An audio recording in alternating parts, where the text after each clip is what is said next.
దానిని చేయకుండా శరీరం అడ్డుకుంటుందని వాక్యం తెలియజేయబడుతుంది. 17వ వచనం, శరీరము ఆత్మకును ఆత్మ శరీరమునకును విరోధముగా అపేక్షించును. శరీరము ఆత్మకును ఆత్మ శరీరమునకును విరోధముగా అపేక్షించును. ఇవి ఒకదానికి ఒకటి వ్యతిరేకముగా ఉన్నవి గనుక మీరేవి చేయ నిశ్చయింతురో వాటిని చేయకుందురు. మీరేవి చేయ నిశ్చయింతురో, జాగ్రత్తగా వాక్యాన్ని వినండి, గమనించండి. ఏది చేయాలనుకుంటాం అది చేయలేం. మనం చెప్పుకుంటూ పోతే చాలామంది విషయాల్లో, చాలామంది ప్రార్థన జీవితంలో, వ్యక్తిగత జీవితంలో నేను చూస్తూ ఉన్నాను.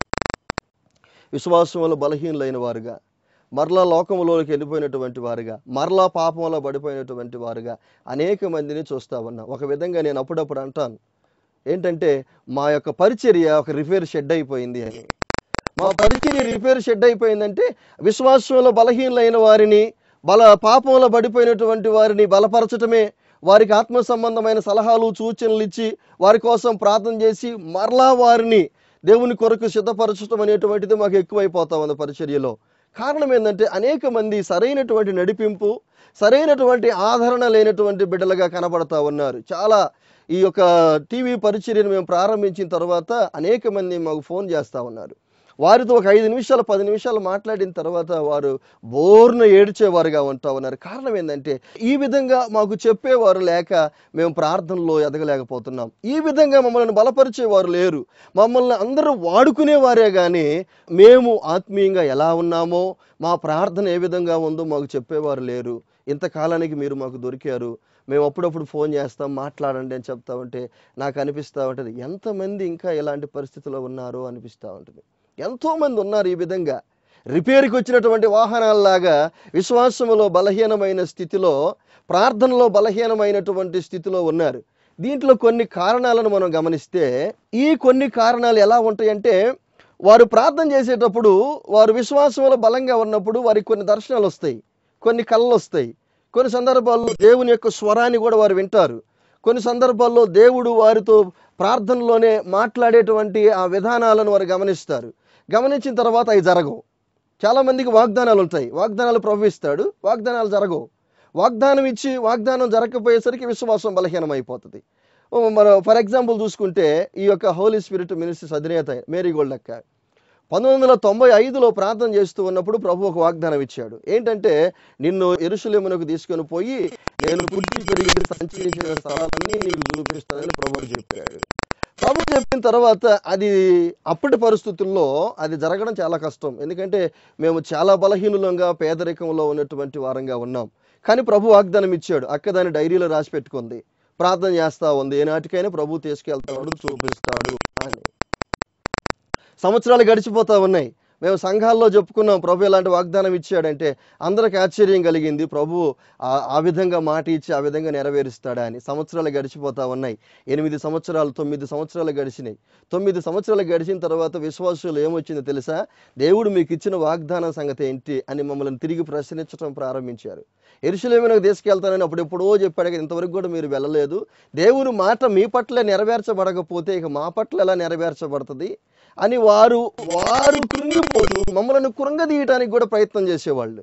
కానీ మేరీగొళ్ళకి కానీ నేను కానీ ఎప్పుడు కృంగిపోలేదు. ఎందుకంటే దేవుడు వాగ్దానం ఇచ్చాడు, ఆయన నెరవేరుస్తాడు. ఆలస్యం అవుతుందే కానీ క్యాన్సిల్ అవ్వదు అనేటువంటి దృఢ విశ్వాసంతో మేము కొనసాగుతున్నప్పుడు ఆశ్చర్యకరంగా దేవుడు ఒక సహోదరిని ప్రార్థనా పరంగా పరిచయం చేయడం, ఆ సహోదరి ప్రేరేపించబడి మీ వాగ్దానాలు చెప్పమనే వాగ్దానాలన్నిటినీ చెప్పించుకొని, మరి ఈ వాగ్దానం యెరూషలేము వెళ్ళాలా అని ప్రభువు మీతో చెప్పాడుగా, తీసుకెళ్తానని, మరి దేవుడు నన్ను ప్రేరేపిస్తా ఉన్నాడు, నేను తీసుకెళ్తాను మిమ్మల్ని అని చెప్పి ఆ సిస్టరే అన్ని ఖర్చులు భరించి యెరూషలేమునకు తీసుకొని పోయి చూపించి తీసుకొస్తా. ఆ ప్లేస్లో అడుగు పెట్టగానే మాకు కన్నీళ్లు. ఎందుకంటే వాగ్దానం అది 8 సంవత్సరాల తర్వాత 9 సంవత్సరాల తర్వాత అనేది కాదు, వాగ్దానం నెరవేర్చబడింది, దేవుడు నెరవేర్చాడు, ఆయన మాట ఇస్తే ఎలాగైనా ఆయన నెరవేరుస్తాడు అనేటువంటి ఒక బలమైనటువంటి విశ్వాసం మాలో కలిగే విధంగా ప్రభువు కార్యం చేశాడు. ఇక్కడ ఏం జరుగుతుందంటే, ఆలస్యం ఎందుకు అవుతుంది? ఆలస్యం అయ్యే కొలది ప్రజల్లో విశ్వాసం తగ్గిపోతా ఉంది, ప్రార్థన తగ్గిపోతా ఉంది, దేవునికి దూరం అయిపోతా ఉన్నారు. ప్రభు ఇచ్చినటువంటి వాగ్దానం, ప్రభు ఇచ్చినటువంటి మాట ఇమ్మీడియట్గా రోజుల్లో జరగాలని మనం కోరుకుంటాం. కానీ ప్రభు మనల్ని పరీక్షిస్తాడు, మనం నిలబడతామా నిలబడమా అనేది. 8 సంవత్సరాలు 9 సంవత్సరాలైనా మనం నిలబడతామా నిలబడమా అనేదాన్ని ప్రభు పరీక్షిస్తాడు.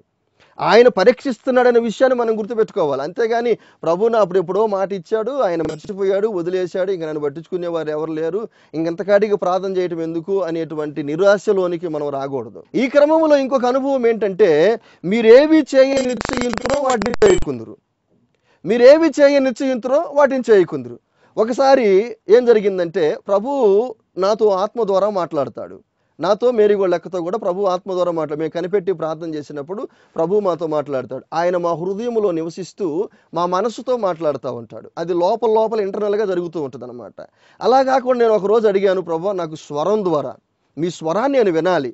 బయట ఒక వ్యక్తి నిలబడి మాట్లాడితే నా చెవులకు ఎలా వినపడుతుందో అలాగే మాట్లాడితే నా చెవులతో నేను వినాలని ఆశగా ఉంది ప్రభు, ఆ విధంగా నాతో మాట్లాడు అని నేను ప్రభువుని అడిగితే, ఆ విధంగా నాకు సమాధానం చెప్పు అని అడిగితే ప్రభు నాతో ఏం చెప్పాడంటే, ఆ విధంగా నేను బయట నుంచి స్వరం వినపడే విధంగా నీకు సమాధానం చెబితే నేను చెప్పినటువంటి ఆ మాట నీకు జరగదని చెప్పాడు.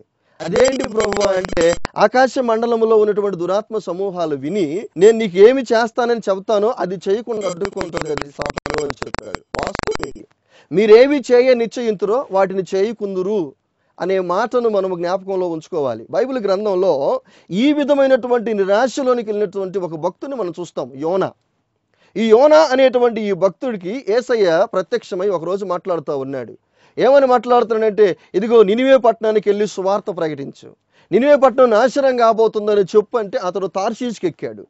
నినివే పట్టణానికి వెళ్ళమని ప్రభు చెబితే నినివే పట్టణానికి పొమ్మని ప్రభు ఆయన లేపితే ఆయన తార్షీష్కు బయలుదేరాడు.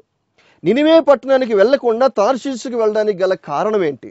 ప్రభు ఏం చెప్పాడు? ఆ పట్టణము పాపముతో నిండి ఉంది, ఆ పట్టణాన్ని నేను నాశనం చేయబోతా ఉన్నాను, ఆ విషయం పోయి చెప్పమన్నాడు. అక్కడ యోనాకి ఏమర్థమైందంటే, ఏ ఆత్మ సంబంధికైనా కానీ గ్రహించవలసిన విషయం అక్కడ ఉంటుంది. అక్కడ ప్రభు ఏది చెబుతాడో అది కొన్నిసార్లు జరగదు, ప్రభు ఏది చెబుతాడో అది కొన్నిసార్లు దానికి కొంచెం మార్పుగా దొరుకుతుంది. అది చాలా మందికి తెలియదు. ప్రభు చెప్పాడు కదా, ఎందుకు జరగలేదు అనుకుంటాం మనం. ఈ ప్రభు చెప్పినది జరగకపోవడానికి, ప్రభు చెప్పినది మార్పుగా జరగడానికి కొన్ని కారణాలు ఉన్నాయి. అవి నేను మీతో పంచుకుంటాను ఈ సమయంలో. ఇక్కడ ఏం జరుగుతుందంటే, ఆయన నినివే పట్టణానికి వెళ్ళమంటే తార్షీషుకి ఎందుకు వెళ్ళాడు అనే దానికి యోనా చెబుతూ ఉన్నటువంటి సమాధానాన్ని మనం గమనించినట్లయితే వాక్య భాగంలో చూడండి. యోనా గ్రంథము 4వ అధ్యాయము 1వ వచనం. యోనా గ్రంథము 4వ అధ్యాయం 1వ వచనం రాయబడుతూ ఉంది. యోనా దీనిని చూచి బహు చింతాక్రాంతుడై కోపగించుకొని, యెహోవా, నేను నా దేశమందుండగా ఇట్లు జరుగునని నేను అనుకుంటుని కదా, అందువలననే నీవు కటాక్షమును జాలియును బహు శాంతమును అత్యంత కృపయు గల దేవుడివై ఉండి పశ్చాత్తాపపడి కీడు చేయక మానుదు అని నేను తెలుసుకొని దానికి ముందుగానే తార్షీషునకు పారిపోతుని. ఇక్కడ గమనించండి, నీవు జాలి కలిగిన కృప కలిగిన అత్యంత కటాక్షము కలిగిన దేవుడు అని నాకు తెలుసు. నువ్వు ముందు చెబుతావు, అది చెయ్యవు. అప్పుడు నువ్వు చెప్పి చేయకపోవడంలో ఇక్కడ మధ్యలో అవమాన పాలవుతుంది నేను.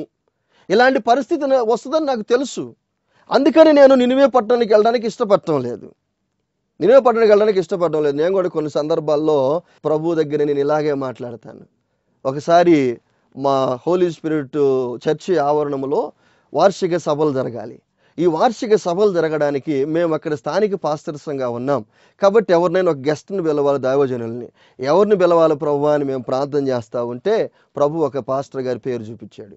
ఆ పాస్టర్ గారి పేరు చూపిస్తే ఆ పాస్టర్ గారికి ఫోన్ చేసి ఇలాగ ప్రభు చూపించాడండి, మీ పేరు మీరు రావాలంటే నాకు కుదరదు అన్నాడు ఆయన. అప్పుడు వెంటనే ప్రభు దగ్గర మోకరించి, ప్రభు ఎప్పుడు ఇలాగే చేస్తారు మీరేమో పలానా వ్యక్తి పలానా అని చెప్తారు, వాళ్ళేమో రామంటారు, ఎప్పుడు ఇలాగే జరుగుతుంది అని నేను ప్రభు దగ్గర కొంచెం బాధపడి, మరలా క్షమించు ప్రభు, మీ చిత్తం నా ఇష్టమే ఉంది. ఇక్కడ ఏం జరుగుతూ ఉందంటే, ప్రభు మనతో చెప్పినటువంటి మాట సాతాను వింటుంది. నేను మీకు అదే ప్రభు చెప్పినది ఎందుకు జరగటం లేదు అనేదానికి ప్రభు చెప్పినటువంటి మాట సాతాను వింటుంది. ఇక్కడ సాతాను విని దాన్ని అడ్డుకోవాలి. ఆదాము దగ్గరికి దేవుడు వచ్చి ఏం చెప్పాడు? ఈ మంచి చెడ్డలు తెలివి నుంచి వృక్ష ఫలాన్ని నువ్వు తినొద్దన్నాడు. ఆ మాట ఆదాము విన్నాడు, ఆదాముతో పాటు సాతాను కూడా వింది. అప్పుడు ఆదామేమో తినకుండా ఉండాలి, సాతానేమో ఎట్టాగాని తినిపెట్టాలి. ఎందుకంటే దేవునికి వ్యతిరేకంగా పనిచేయడమే సాతాను యొక్క లక్ష్యం. అందుకని ప్రభు మాకు ఏమి నేర్పించాడంటే, ఆయన కొన్ని వాగ్దానాలు ఇస్తాడు, కొన్ని మాటలు చెప్తాడు. కొన్ని మాటలు చెప్పి ఆయన ఏమంటాడంటే, అది జరిగేదాకా ఎవరితో మీరు చెప్పొద్దు అంటాడు.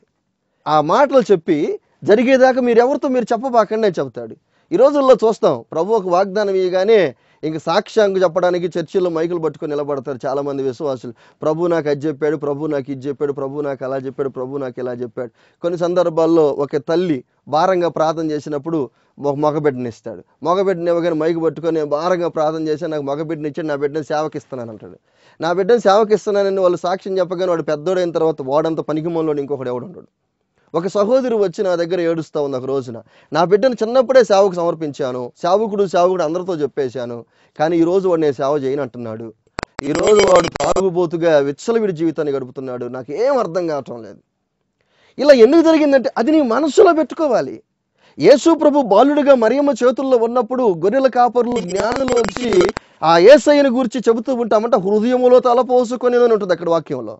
ఆమె హృదయంలో తలపోసుకుంది, మనం హృదయంలో భద్రం చేసుకోవాలి. ప్రభు చెప్పినటువంటి వాగ్దానాలు, ప్రభు చెప్పినటువంటి మాటలు జరిగే వరకు ఎవరికి చెప్పకుండా మనం రహస్యంగా ఉంచినట్లయితే ఖచ్చితంగా జరుగుతాయి. మనం వాటిని బహిరంగం చేయగానే సాతాను విని అవి జరగకుండా ఆపుతా ఉంటుంది అన్నమాట. ఈ ప్రకారంగా చాలామంది దేవుని యొక్క కృపను పొందకుండా దూరం అయిపోతున్నారు. దేవుని యొక్క వాగ్దానాలు నెరవేర్చబడకుండా ఆగిపోతా ఉన్నాయి. ఆ క్రమంలో మీరు విశ్వాసంలో బలహీనులైపోతా ఉన్నారు, ప్రార్థనలో బలహీనులైపోతున్నారు.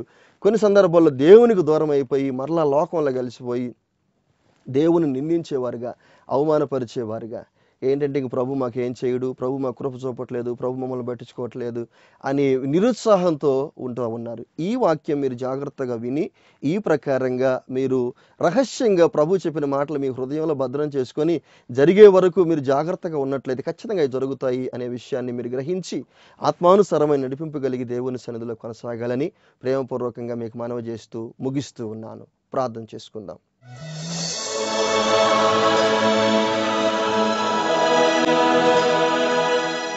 పరిశుద్ధుడా, ప్రేమ కలిగిన తండ్రి, కృప కలిగిన దేవ, సర్వాధికారి యేసయ్య, మీ పరిశుద్ధ పాదాలకు వందనాలు, స్తోత్రాలు చెల్లిస్తా ఉన్నాం. ప్రభువా, ఇదిగో ఈ వర్తమానం ఆత్మ సంబంధమైనది, లోతైనది, కానీ సమయం తక్కువ ఉన్నందువల్ల క్లుప్తంగా చెప్పడం జరిగింది. ఇది ఈ బిడ్డలు అందరూ గ్రహించుకొనుటకు సహాయం దయచేయండి. అవును ప్రభువా, ఆత్మానుసారంగా ఆరంభించి ప్రభువా మీ సన్నిధిలో కొనసాగుటకు సహాయం దయచేయండి.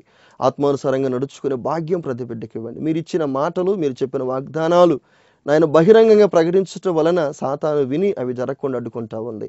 ఆ ప్రకారంగా నినివే పట్టణానికి వెళ్ళిన యోనా బహిరంగంగా ప్రకటించాడు. అందుకనే అక్కడ నశించకుండా వారందరూ రక్షించబడ్డారు. వ్యతిరేకమైనటువంటి కార్యం జరిగినట్లుగా యోనా బాధపడతా ఉన్నాడు. మీ ఏర్పాటు, మీ చిత్తం ఉంటా ఉంది. దాని ప్రకారంగా మేము అడుగులు వేయినట్లుగా ప్రతి ఒక్క బిడ్డ ఆ ప్రకారంగా బలపరచబడి విశ్వాసంలో బలవంతులై మీలో కొనసాగుటకు సహాయం దయచేయండి. అలాగే ఈ ప్రోగ్రాం చూస్తున్న బిడ్డలు అనారోగ్యంతో ఉన్న వారిని మీరు ముట్టండి. నెమ్మది లేని వారికి నెమ్మది, స్వస్థతను, సమాధానాన్ని మీరు అనుగ్రహించి ప్రతి కుటుంబం మీ కుటుంబంగా మీరు ఐక్యం చేసుకోమని సంపూర్ణంగా మీకు అప్పగిస్తూ యేసు పరిశుద్ధ నామమున అడుగుచూ ఉన్నాము తండ్రి, ఆమేన్. క్రీస్తునందు ప్రియమైన వారలారా, ఈ కార్యక్రమాలన్నీ మీరు వింటున్నారు, చూస్తున్నారు, మీరు దీవించబడుతూ ఉన్నారు. మరి ముఖ్యంగా నేను తెలియజేస్తూ ఉన్నాను, ఈ పరిచర్య కోసం మీరు ప్రార్థన చేయండి. దేవుడు మిమ్మల్ని ప్రేరేపిస్తే మీరు కానుకలు పంపదలిచిన వారు కొంతమంది మమ్మల్ని అడుగుతున్నారు, ఎలా మీ కానుక పంపించాలండి అని. ఏం లేదు, మీరు ఈ స్క్రీన్ మీద కనిపిస్తున్నటువంటి ఫోన్ నెంబర్కి మీరు ఫోన్ చేయండి. ఆ వివరాలన్నీ మీకు తెలియజేయబడతాయి. మీరు పంపించే ప్రతి కానుక ఖచ్చితంగా ప్రభు పరిచర్యకు వినియోగిస్తాం. ఎందుకంటే మేము వివాహాలు చేసుకోకుండా మేరీగోళ్ళక్క నేను సంపూర్ణంగా దేవుని పరిచర్యకు సమర్పించుకొని ప్రభు కొరకే జీవించాలి, ప్రభు కొరకే మరణించాలనేటువంటి ఒక దృఢ సంకల్పంతో ప్రభు సన్నిధిలో కొనసాగుతూ ఉన్నాం. ఈ పరిచర్య మరి ఎక్కువగా బలపరచబడి ఆశీర్వదించబడి ప్రభు సన్నిధిలో కొనసాగినట్లుగా సహకరించాలని ప్రేమతో మనవి చేస్తున్నాం.